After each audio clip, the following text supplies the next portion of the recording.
The guy finally decided to visit a maid cafe for once, only to find out the girl serving him was actually the girlfriend he lived with.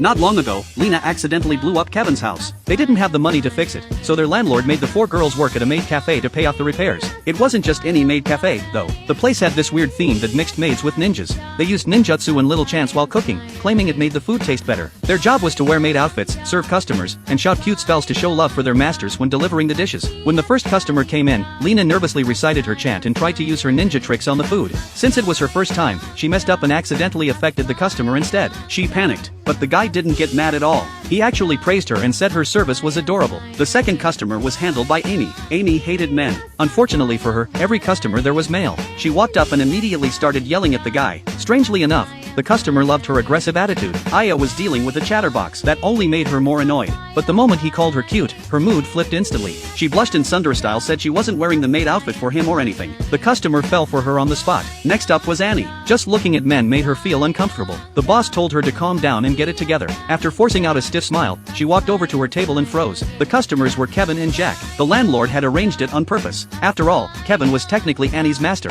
Annie was completely speechless. They'd lived together for so long, and facing Kevin like this just made her even more shy. At that moment, Lena happened to pass by and noticed Jack. Realizing he could see her in a maid outfit, she instantly turned red with embarrassment. Annie grabbed a drink from Lena's tray and chugged it down to hype herself up. Then she went back to Kevin. She quietly admitted that she really had tried her best, but this job just wasn't right for her. Kevin smiled and said he already knew. Then he told her to stop working. He'd pay off the money for her instead. Annie was deeply moved. She even said a few flirty things without thinking. Looking at her like that, Kevin felt his heart skip a beat for the first time.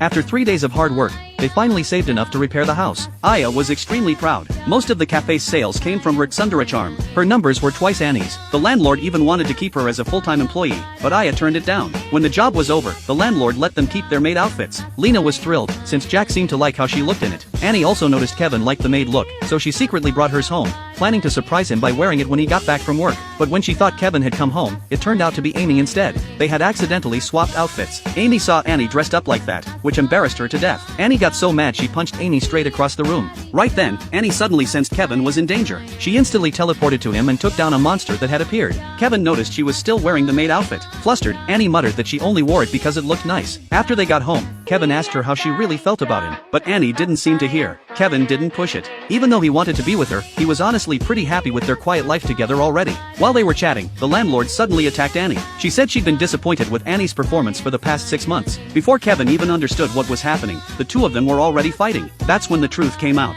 Kevin had a special bloodline. The monsters targeting him would only keep getting stronger. One day, Annie wouldn't be able to protect him anymore. The best solution was to borrow Kevin's power directly, but Annie refused. All she wanted was to keep living an ordinary, peaceful life with him. Seeing that, the landlord told Annie to leave, but Kevin stepped in front of her. The landlord even used ninjutsu on him, yet Kevin still refused to move. In the end, the landlord gave up. She told Annie to think it over carefully every day whether or not she would use Kevin's power.